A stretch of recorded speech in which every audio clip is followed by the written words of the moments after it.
परमात्मा ने कहा धर्मदास जी से पूछा कि आप कौन हो महात्मा जी, कहाँ से आए हो। परमात्मा ने अपने आप को तो एक दास बनाया और धर्मदास जी एक जीव को एक अपने शरण में लेने के लिए, काल के जाल से निकालने के लिए, और कहा हे महाराज जी आप कहाँ से आए हो, आप तो बहुत अच्छे विद्वान पुरुष नजर आते हो। तो धर्मदास जी ने अपनी पूरी इंट्रोडक्शन दी। मैं बांधवगढ़ का रहने वाला हूँ, बहुत बड़ा वैष्णव सेठ हूँ और वैष्णव संत हूँ। वैष्णव, और मैंने रूपदास जी से नाम ले रखा, मैं भगवान विष्णु और भगवान शंकर के अतिरिक्त किसी को नहीं मानता। परमात्मा ने पूछा कि आप जो ये पाठ कर रहे हो, ये वाणी बोल रहे थे, कौन से ग्रंथ की है।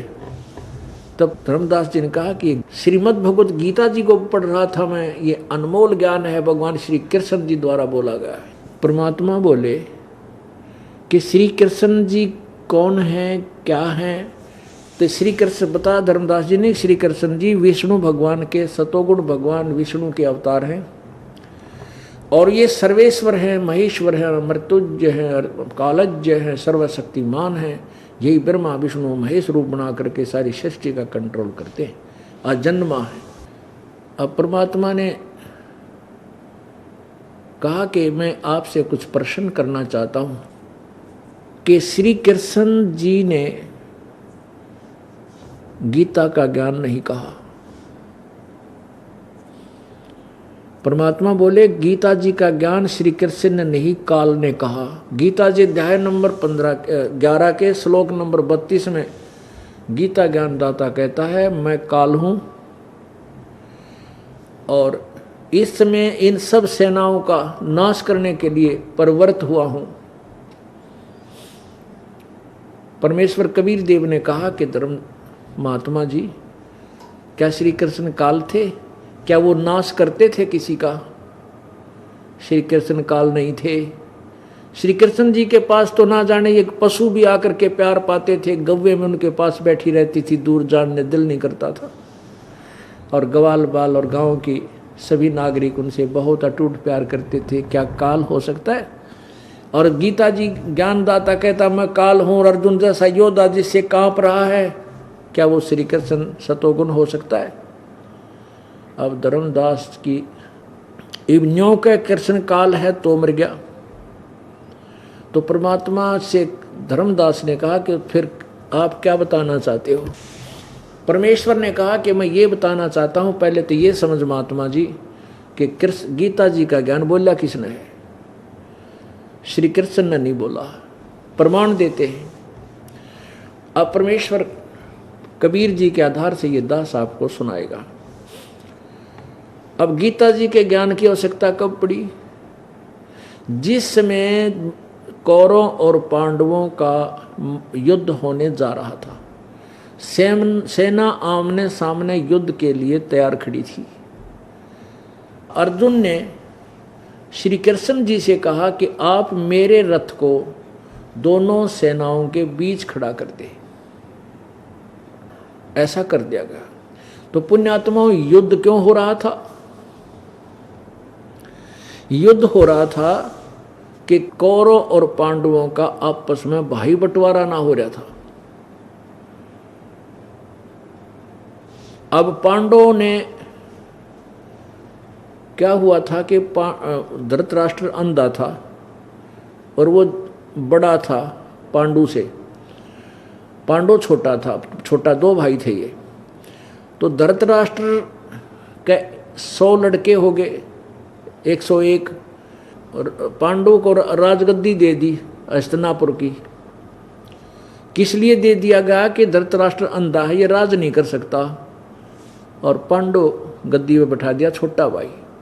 अब छोटा भाई का संतान होगी ये 5 जने, और बड़े युधिष्ठिर को राजगद्दी पर बैठा दिया, क्योंकि पांडव की मृत्यु के बाद, यानी पिता की मृत्यु के बाद बड़े पुत्र को राजगद्दी दे दी जाती है, ऐसा विधान था। अब फिर धृतराष्ट्र के जो है ना 101 पुत्र हो गए। दुर्योधन बड़ा था।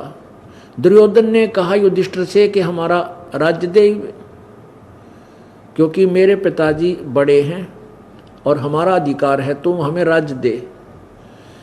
अब युधिष्ठिर ने कहा भी न्यू ये राज कैसे दे दूं, मुझे तो पिता से प्राप्त हुआ है और वो तो बात पहले जा चुकी है, खत्म हो दी। अब तो हमारी परंपरा चलेगी, जैसे मैं बड़ा हूं तो मुझे मेरे पुत्र को बड़ा होगा उसको राज ऐसे चलता है, ये नियम है, विधान है। नहीं दिया तो उसने अपने मामा सुकनी से जाकर सलाह ली, किसने? दुर्योधन ने। तो सुकनी उनका मामा जी चतुर आदमी था, उसने कहा तू ऐसे कर, पांडवों को जुआ खेलने के लिए तैयार कर ले। उन्होंने जुआ खेलने के लिए तैयार कर लिए और ऐसे ही जुए में हेराफेरी करके और पांडवों से सारा राज जीत लिया और द्रौपदी तक को भी जीत लिया और शर्त रख दी कि 12 वर्ष तक तो तुम वनवास रहोगे और 13वां वर्ष अज्ञात रहेगा। अगर 13वें वर्ष में तुम मुझे दिखाई देगे, कहीं मिल गए, तो 12 वर्ष का फिर वनवास रहेगा और उसके बाद तुम्हें तुम्हारा राज्य वापस कर दिया जाएगा। ये शर्त रखी थी। अब वो 12 वर्ष और 13 वर्ष सारे भोग करके पूरे वापस आगे युधिष्ठिर, अब उन्होंने कहा हमारा राज्य वापस दे। दुर्योधन कहने लगा ये तो मेरे बाप दादा की संपत्ति है, तुझे क्यों दे दूं, तू क्या मांगे, भाग यहां से। कहने का भाव ये ऐसा, उनका भाई बंटवारा नहीं हुआ, जिस कारण से उन्होंने ये ठान ली कि दुर्योधन ने कहा कि यदि तेरे में ताकत है तो युद्ध करके ले ले। अब जब ये विनाश होने को जा रहा था तो रिश्तेदार बीच बचाव करते हैं, बीच बचाव आकर करते हैं। सभी रिश्तेदार आए, मीटिंग, कई बार मीटिंग हुई, पंचायत हुई, नहीं माने।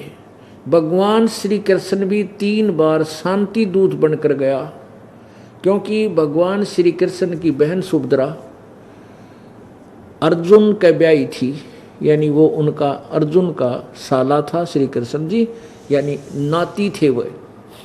इसलिए अपने बहन का घर उजड़ते देखकर श्री कृष्ण जी ने भी 3 बार प्रयत्न किया कि इनका झगड़ा ना हो और बात सुलझ जा।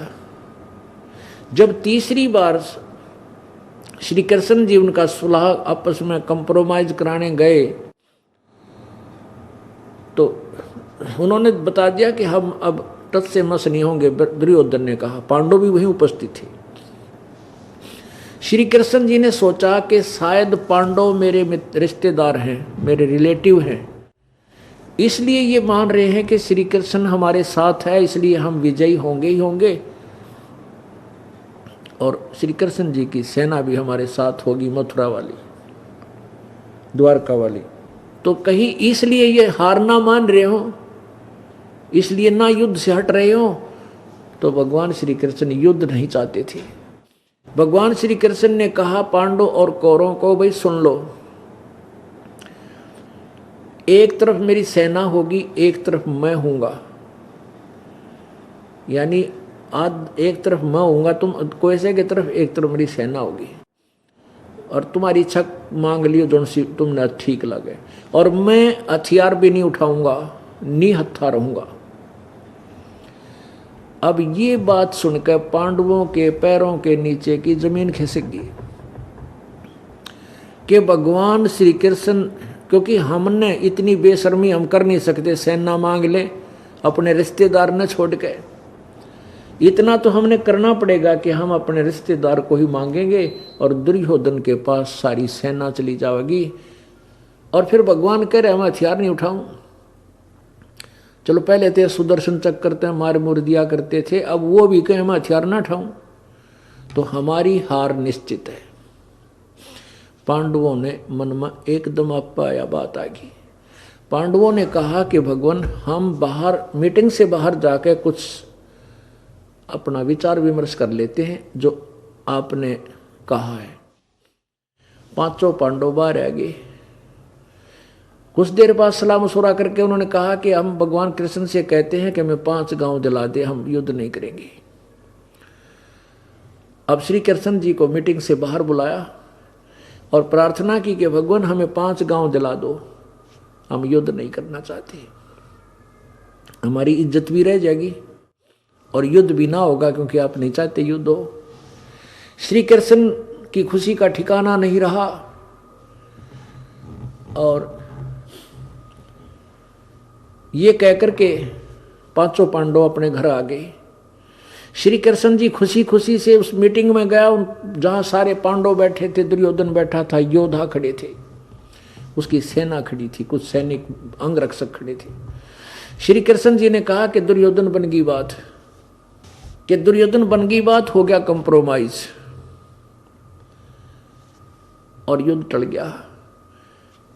पांडव कहते हैं कि हमें 5 गांव दिला दो, हम युद्ध नहीं करेंगे। तो दुर्योधन 5 गांव दे दे उनको और बाकी राज तेरा ही रहा। अब कहते हैं विनाश काले विपरीता बुद्धि, जब नाश होया करना उल्टी सोच चल कर आदमी में। अब दुर्योधन ने सोचा कि ये डर गए और क्यों यो समस्या गढ़ में रखी और 5 गांव दूंगा तो ये फिर शक्तिशाली हो जाएंगे। तो दुर्योधन ने कहा कि कौरवों के लिए तो सुई की नोक टेक इतना जमीन नहीं है और उनको लेना है तो युद्ध करके ले लेंगे। अब इस बात से श्री कृष्ण जी क्षुब्ध हो गए, गुस्सा आ गया उनको। कहने लगे, दुर्योधन तू तो भाई एक शैतान पैदा हो गया धृतराष्ट्र के, तो इंसान नहीं है। तू तो नाश करना पैदा हो गया, नाशक। अरे अब कहाँ 5 गांव की दाराज, तेरी बुद्धि भ्रष्ट होगी, तेरा सर्वनाश निकट है, समझ लेना। अब राजा के अंदर अभिमान होता है। अब दुर्योधन ने सोचा कि ये मेरे को कटुवचन बोल रहा है कि द्वारका का व्यक्ति इतनी दूर आके ये बकवाद कर रहा है। दुर्योधन ने कहा अपने सैनिकों से कि योद्धाओ इस कृष्ण को पकड़ो और कैद में डाल दो। अब जो ही दुर्योधन का आदेश पाते ही योद्धा लोग चले श्री कृष्ण को पकड़ने के लिए। श्री कृष्ण जी ने अपना विराट रूप दिखाया। उस विराट रूप को देखकर ऐसे घबरा गए, कोई किधर पड़ा है, कोई किधर पड़ा है। उनकी आंखों देख नहीं सके उनके रूप को, इतना तेज था। और श्री कृष्ण जी सभा से निकल आए और द्वारका चले गए। अब पुण्यात्माओं, युद्ध की तैयारी होगी। अब युद्ध की तैयारी हुई तो आदि से 7 अक्षौणी सेना तो पांडवों की थी, 11 अक्षौणी सेना थी कौरवों की। यानी 11 करोड़ तो समझ लो, एक वैसे समझने के लिए 11 करोड़ सेना तो कौरवों की और 7 करोड़ सेना पांडवों की आमने सामने खड़े होगी। रुद्रा गजब हुई। अब उस समय श्री कृष्ण अर्जुन का रथवान, अर्जुन ने श्री कृष्ण जी से कहा, भगवान मेरा रथ दोनों सेनाओं के बीच में रोक दे और मैं देख लूं मेरे सामने कौन टिकने वाला है,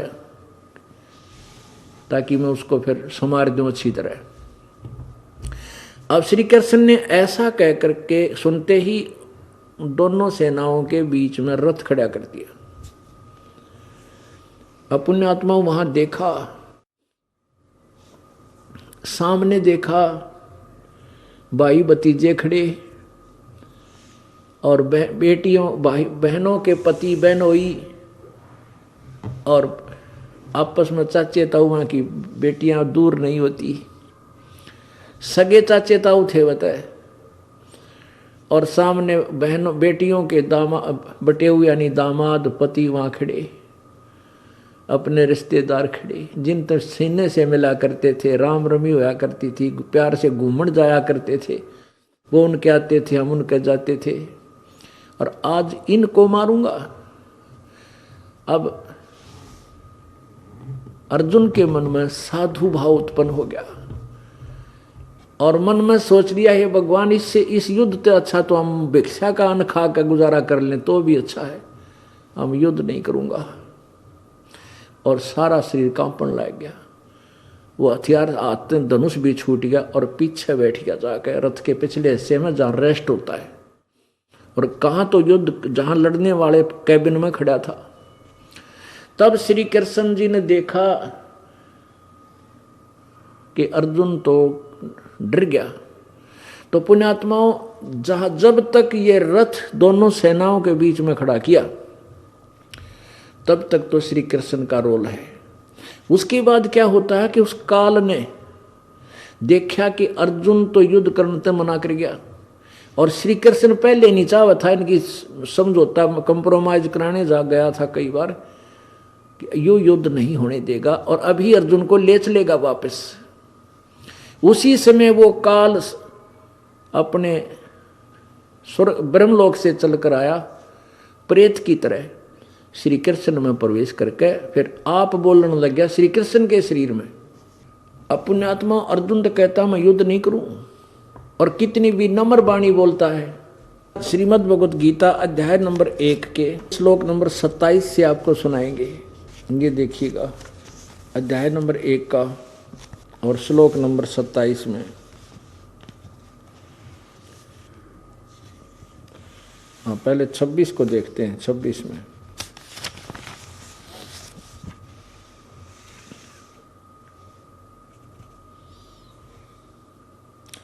अब दोनों सेनाओं के बीच में तथा संपूर्ण राजाओं के सामने रथ, उत्तम रथ को खड़ा करके इस प्रकार कहा। और कृष्ण ने कहा कि जुटे युद्ध में जुटे कौरवों को देख। 26 में कहता है कि उनको देख के इसके बाद कुंती पृथुपुत्र अर्जुन ने उन दोनों ही सेनाओं में स्थित ताऊ चाचों को, मामाओं को, भाइयों को, पुत्रों को, पौत्रों को तथा मित्रों को, ससुरों को और सुहृदों को भी देखा। उन उपस्थित संपूर्ण बंधुओं को देखकर वे कुंती पुत्र अर्जुन अत्यंत करुणा से युक्त होकर शोक करते हुए ये वचन बोले। अर्जुन ने ये वचन बोले 28-29 में, हे कृष्ण, युद्ध क्षेत्र में डटे हुए युद्ध के अभिलाषी इस सौजन समुदाय को देखकर मेरे अंग शिथिल हुए जा रहे हैं और मुख सूखा जा रहा है तथा मेरे शरीर में कंपन एवं रोमांच हो रहा है। 30 में कहा, हाथ से गांडीव धनुष छूट गिर रहा है और त्वचा भी बहुत जल रही है तथा मेरा मन भ्रमित सा हो रहा है, इसलिए मैं खड़ा होने के भी मैं भी समर्थ नहीं हूँ। 31 में, हे केशव, लक्षणों को भी मैं विपरीत देख रहा हूँ। युद्ध में सौजन समुदायों को मारकर कल्याण भी तो नहीं देखता, अपने आदमियों ने मार के बता के भला हुआ हमारा। 32 में कहा है, हे कृष्ण, मैं न तो विजय चाहता हूँ और न राज्य तथा सुख को ही। हे गोविंद, हमें ऐसे राज्य से क्या प्रयोजन अथवा ऐसे भोगों से और जीवन से भी क्या लाभ है। 33 में, हमें जिनके लिए राज्य भोग और सुखादि अभीष्ट हैं, वे ही ये सब धन और जीवन की आस को त्याग कर युद्ध में खड़े हैं। ये तो मरने के लिए आगे, और हम युद्ध के हम धन चावें, हमारे जैसा नीच नहीं। 34 में कहा कि गुरुजन, ताऊ, चाचे, लड़के और इस उसी प्रकार दादे, मामे, ससुर, पौत्र, साले तथा और भी संबंधी लोग हैं। 35 में, हे मधुसूदन, मुझे मारने पर भी यदि तीनों लोक के राज्य के लिए भी इन सब को मारना नहीं चाहता, इसलिए पृथ्वी का तो कहना ही क्या कहता है कि मुझे कोई नो कह कि इन सब न मार दे और 3 लोग का राज दे जाएंगे, मैं वो भी ना लूं, पृथ्वी वाले करने के फूकूंगा। आगे देखो 36 में, हे जनार्दन, धृतराष्ट्र के पुत्रों को मारकर मैं क्या प्रसन्नता होगी, हमें क्या प्रसन्नता होगी। इन अतायतियों को मारकर हमें पाप ही लगेगा। 37 में कहा, अतएव हे माधव, अपने ही बांधव धृतराष्ट्र के पुत्रों को मारने के लिए हम योग्य नहीं हैं, क्योंकि अपने ही बंधु कुटुंब के को मारकर हम कैसे सुखी होंगे। 38-39 में, यद्यपि लोभ से भ्रष्ट चित्त हुए ये लोग कुलनाश से उत्पन्न होने दोष को और मित्रों से विरोध करने में पाप को नहीं देखते हैं। हे जनार्दन, कुल के नाश से उत्पन्न दोष को जानने वाले हम लोग इस पाप से हटने के लिए हमें क्यों नहीं विचार करना चाहिए। अकुल आत्माओं, इस प्रकार कितनी प्यारी भाषा बोल रहा है अर्जुन। अर्जुन तो साधु हो गया, बताओ, उसने भी के जरूरत रहेगी थी लड़न और लड़ान की। अध्याय नंबर 1 के श्लोक 46 में यहाँ तक कह दिया अर्जुन ने, कहते हैं भगवान मैं तेनों सोचा हूँ कि ये दुर्योधन मन में मार दें, अब नहीं हत्या का मार दें, तीर मैं मर जाऊँ और मेरी मृत्यु यानी हार समझ लिए, ये सारा अनर्थ सारा जुल्म बच जाएगा, सब सेना मरने से बच जाएगी, मेरी मृत्यु होने से पांडव युद्ध नहीं करेंगे। मैं तो ये चाहता हूँ कि मुझे मार दें ताकि इतनों का कल्याण हो जाए। देखिएगा अध्याय नंबर 1 का श्लोक नंबर 46, अध्याय नंबर 1 का श्लोक नंबर यहाँ 46, इसमें कहा कि यदि मुझ शस्त्र रहित एवं सामना न करने वाले को शस्त्र हाथ में लिए हुए धृतराष्ट्र के पुत्र रण में मार डालें तो वह मरना भी मेरे लिए अधिक कल्याणकारक होगा।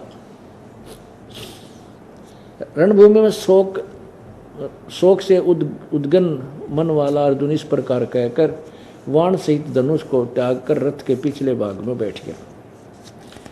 अब दूसरे में क्या कहा है, द्वितीय अध्याय।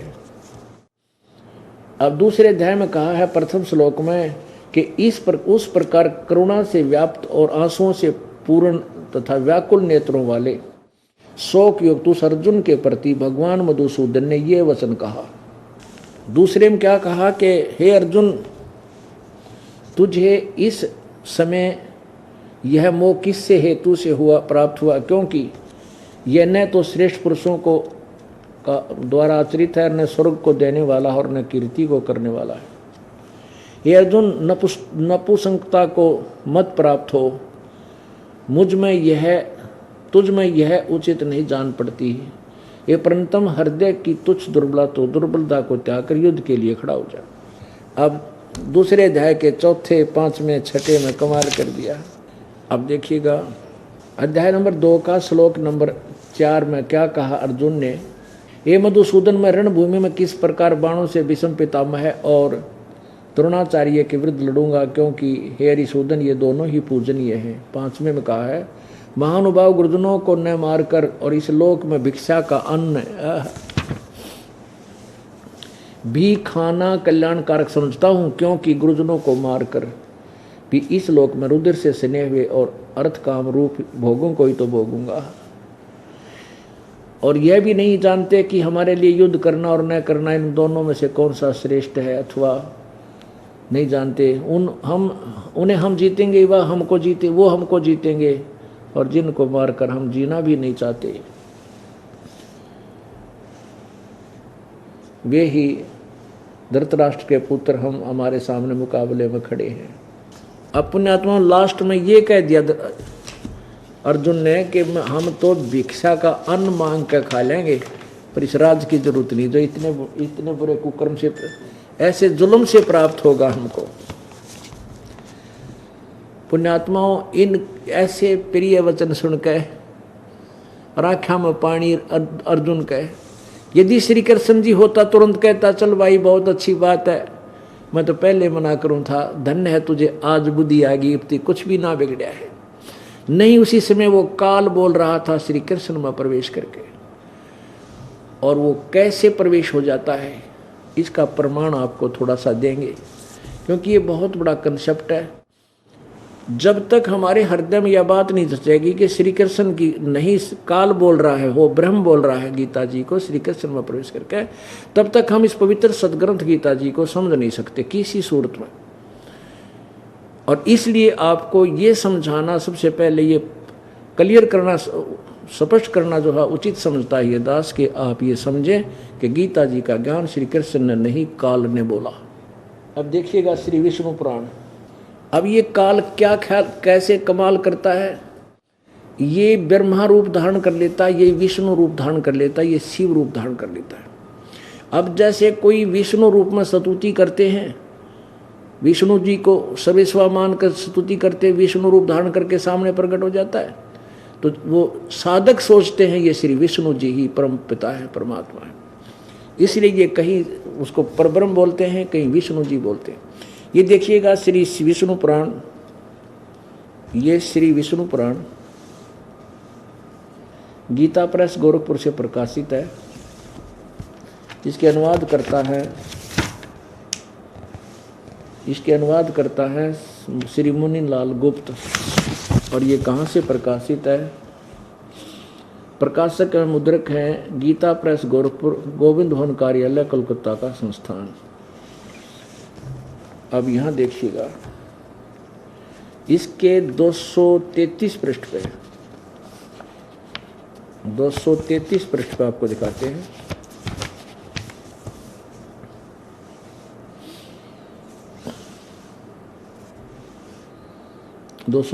पृष्ठ पे ये प्रथम अध्याय 2 चतुर्थ अंश श्री विष्णु पुराण और पृष्ठ नंबर 233 पे। पूर्व काल में त्रेता युग में एक बार अति भीषण देव असुर संग्राम हुआ। राक्षसों का और देवताओं का युद्ध हो गया। उसमें महाबलवान दैत्यगण से पराजित हुए। राक्षसों से पराजित हार के देवताओं ने भगवान विष्णु की आराधना की। तब आदि अनंत शून्य अशेष जगत प्रतिपालक श्री नारायण ने देवताओं से प्रसन्न होकर कहा, आप लोगों को जो अभिष्ट है वो मैंने जान लिया है। उसके विषय में यह बात सुनिए। राजा ससाद का जो पुरंजय नामक पुत्र है, उस अक्षत्रिय श्रेष्ठ के शरीर में मैं अंश मात्र से स्वयं अवतीर्ण होकर, यानी उसमें प्रवेश करके कुछ समय के लिए संपूर्ण दैत्यों का नाश करूंगा। तुम लोग पुरंजय को दैत्यों के वध के लिए तैयार करो। अच्छा, 242 पे और क्लियर है।